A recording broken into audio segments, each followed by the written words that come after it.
Hello, I am your senior counselor, Jennifer Waller. Most of you should know me, but in case you don't, you're a transfer student. This is my face. So today I'm going to talk about graduation requirements. Graduation requirements are still the same as they've been for the most part on the 24 credits. So I will go through those and I will then make a separate video that goes into some other details of something that is new. So right now, we have 24 credits still to graduate. Within those 24s, we still have 4 years of English, 3 years of math for graduating with us. Now, if you're looking to go to university, they want a math completed in the senior year or a quantitative science. But for us, 3 years of math is just fine. Science, 3 years. CWP is 1 year, that's your senior year. And now this new state requirement is a semester of civics and a semester of CWP. We still have a year of US history and a year of one more history, which is world history, actually. Within that, you must also have passed your 7th grade Washington State history with D's or better for all 3 trimesters of middle school. Or if you didn't pass it, but you passed world history sophomore year, that will count for your Washington State as well. And if you're a transfer student and you had a state history in your prior state that you went to school that you passed, we will get notification on that and we will be able to count that. If you don't fit any of those categories, you didn't pass middle school, you didn't pass world for all year, and or you're a transfer student that didn't have a state history, you need to come see me because we need to get you enrolled in a course that will count for this. We also have a year and a half of PE. You may waive up to 1.0 for sports, a school sanctioned sport. So you get 0.5 for each season. We say that you must submit your waiver within the same year, but we've been fairly lenient with COVID. So if you're in a pickle with these PEs and you played a sport in the past and you haven't waived it, you can come see me.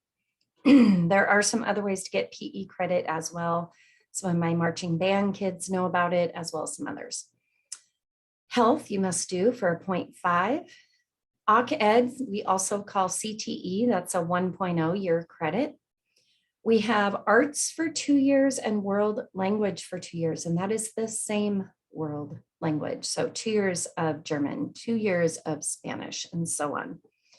We do have asterisks right here by these art and world languages. So that means we have some wiggle room from the state.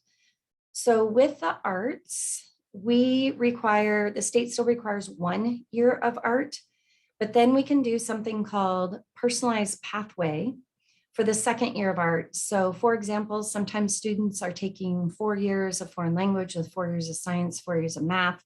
They can't fit in that 2nd art.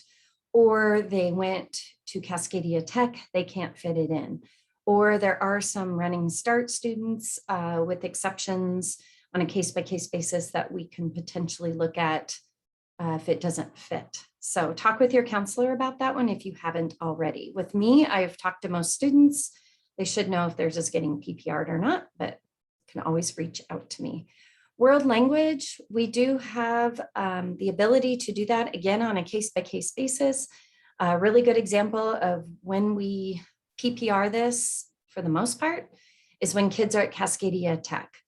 Sometimes it might be a non-college bound kid, a university bound student who's looking at going into the trades. World languages weren't working out or they couldn't fit them in. They go to Cascadia Tech. These are all reasons that potentially a student wouldn't have to do world language. If there's any questions on that, again, please reach out to me. Electives are the rest of your credits. I say don't worry about electives. They will absolutely take care of themselves as long as you're passing your classes.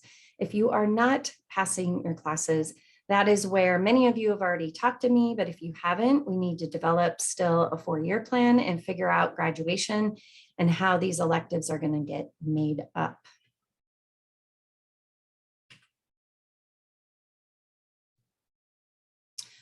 This is another graphic of the same thing I just talked about. I know that sometimes this is easier to read, so whichever way you like to look at it, but all the blue are your core subjects here. I like that the PPR I just talked about for the art and world language is in green, so it helps me explain better that that's where we have some wiggle room. The electives, like I said, take care of themselves. The other part this talks about is a high school and beyond plan. That is another requirement to graduate, and that is handled with Mrs. Morgan Parker out of the Student Pathway Center. So she is talking more on that in her videos. If you have more questions, please reach out to her. I'll do my best to answer. And if I can't, we'll reach out to Morgan Parker. The other requirement, in addition to Washington State history, that is new, that the kids are just starting to hear about.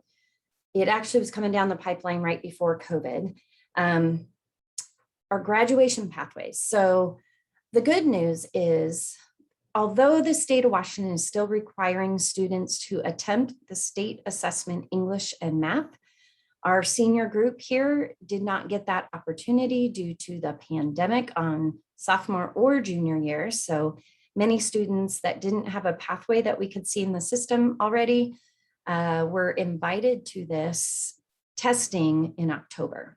So most kids pass their state assessment in English and or math. You must pass both, and that is one way to meet one of the 8 requirements, or one of the 8 potential pathways. You only have to meet one. I have put links for the graduation pathways on the OSPI site. And again, I will do a separate video going into more detail.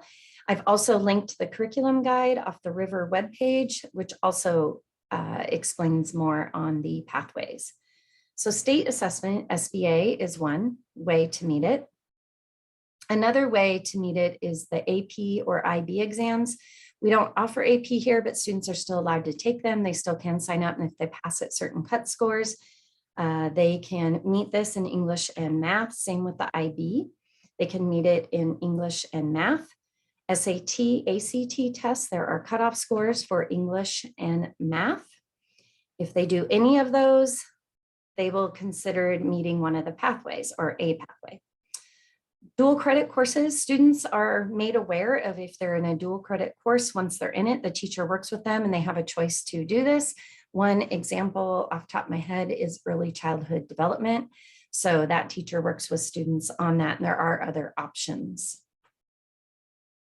There's also, we don't have much for transition courses here, so I'm not going to go into that. You also have combination of anything I'm talking about. So like you might pass SBA English and an SAT math, and that's okay. We can link them together and whatever works. Oh, also backing up on the IB exams and this classes. So when kids take an English, IB English, or an IB math, if they get a C or better, that also counts as a pathway met. And we have ASVAB testing. So if a student takes that, we offer it a few times throughout the year. Morgan Parker organizes that out of the Student Pathway Center. And we have CTE course sequence. And again, I'll go into more detail. One example of that could be taken in marketing and advanced marketing, or horticulture and advanced horticulture. So many kids met it that way. And we have under dual credit in combination for our Running Start students. If you take a Running Start English, such as English 101, and a Running Start Math, like Math 107, that also meets the requirement. So there are many ways now to meet these requirements. And I will go into more detail on these pathways and these links in another video. Have a good day.